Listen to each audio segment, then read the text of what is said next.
Why, hello, hello, hello.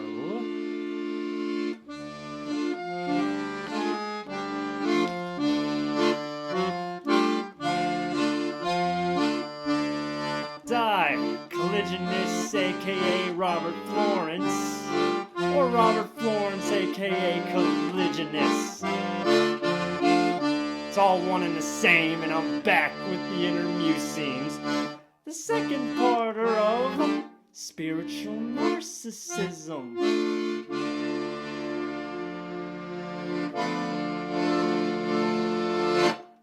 Oh, joy for that. So, where I left off from yesterday, because I realized it's a bit more in depth than what I could present in 10 minutes, because I don't want to go past 10 minutes. And I did fuck up yesterday, and I wanted to remind everybody or anybody that happens upon these that you are doing the best you can in every given fucking moment that you know how to. Even if that means going within to seek guidance or seeking help. All good. So, to get back on it, I wanted to present the feeling of red flags, or when the rivers run red, to what they present. So, for instance, something sounds too good to be true. Perhaps it is. How would you even ground it into the practical world that you live? So my thing is, with this, if you take away their successes that they shared, their clients they shared, the professional presentations that filter its way into your mind and your heart because they're saying things that speak to you, because there's always a grain of truth. It's just everything else expanding on it.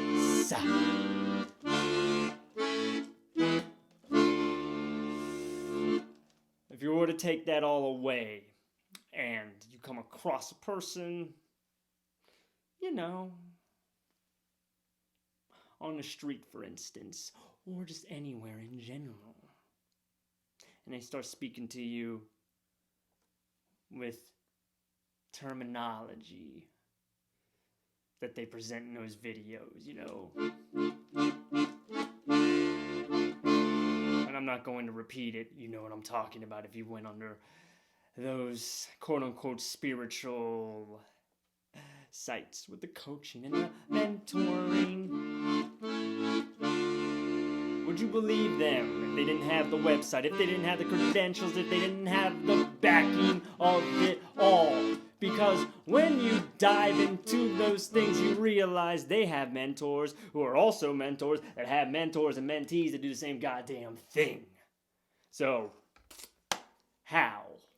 I grounded this for myself because I thought of the concept of out of thin air, money. Yeah, that's right, I presented that idea to myself. Don't give a fuck. So exactly what I did. So, what did I do? I asked myself certain questions within.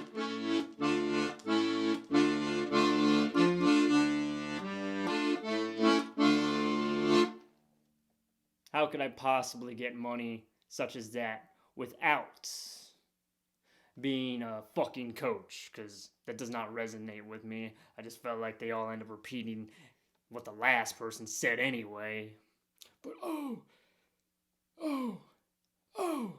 how they present it may resonate better with someone. True. I'll always give you that. Because some are just more naturally charismatic than the others. I like to believe I'm unmarketable because I don't give a fuck. Fuck them. I'm not making money off this and I don't give a fuck. I'm just having fun with this and making a fuckery of it all. So, when I asked myself that question, how could I possibly get out of thin air money without becoming a goddamn coach? The word that came to me, happily came to me, I might add. Suppose I should thank Jack for that. Yes, I'm referring to a spirit. And I know I may sound fucking crazy too, but I just accept it. Fuck it. 1 foot in, 1 foot out. I keep my world spiritual, but I keep my world practical too. So the word investing came to me so happily. It felt right that I wanted to explore that more, so I did as I did. Explore and feel it out. I would meditate on it, of course. Looking at it from different angles and aspects, just feeling it around. Wouldn't rush it. I would just breathe and let it in, let it sink, let it sink, and let it sink. And then from there, I just felt led to ask around. That would be an example. And then from there, I established quite a fine, beyond bloody goddamn perfect connection with someone I refer to as Grampy. I'm sure he'll feel good in his cockles, to where he won't need a blue pill. For how much I may be teasing his ego, but seriously, when you get connections like that where it just clicks, I stopped giving a fuck about that word. I just wanted to get to know who the person was. That is an example. Another example of a fucking red flag. If you do connect to the spiritual narcissist, the one beyond all human, beyond this human contraption, yeah, beyond it all, and you connect with them and you converse with them, are they really listening to you when you tell your story, your feelings, you're being vulnerable? Because through your vulnerability, you can be preyed on. And there's nothing wrong with being vulnerable, being open. The thing is, are they really listening to you? Are they really addressing you? Are they addressing the layers with you? Are they willing to work with you through those layers? Or can they only present the same fucking terms, the same terminology every fucking time? Now, I too end up doing the same thing because I do a lot of automatic writing. It helps me explore what really resides in my thoughts constantly. Yes, I don't think, I just let it go. I write, and then I circle reoccurring themes through there, and through those themes, what do they fucking mean to me? And then I explore that in another avenue. Those themes, what do they mean to me? How am I feeling about it? I get in touch with myself. I just get so in touch with myself. But I do sometimes fuck up and override my senses.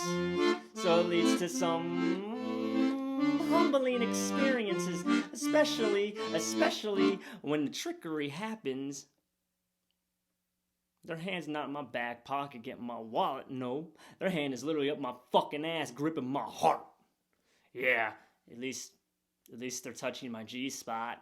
I love it, and they're pumping blood through me, yeah. Oh, how I love that. It tickles me inside because I'm vulnerable. And what they speak could be a grain of fucking truth, as I said, a philosophy. Now, is that philosophy gonna fit in every fucking scenario? Probably not. Unless you make it abstract enough and universal enough to where it could. Yeah. Because to me, spiritual narcissists are one of the worst narcissists you can involve in. All you gotta do is look at the cult leaders and groups that have offed themselves in the name of a fucking message, yeah. And I'm not even gonna give those names because I don't need to bring any further attention to that because fuck them. And I say that with pure passion and heartfelt emotion that I just love. Yes. I despise those types and I love that I do. And I don't give a fuck. Huh? And you know what?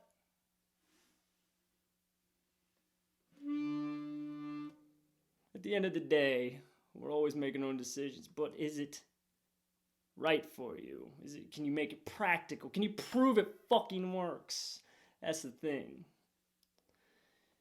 And if you connect with a coach or a mentor, are they really listening to your story? And the other question to ask is, what are they fucking doing for a living besides being a fucking mentor and repeating the same goddamn shit verbatim almost as the next individual? What then? What then?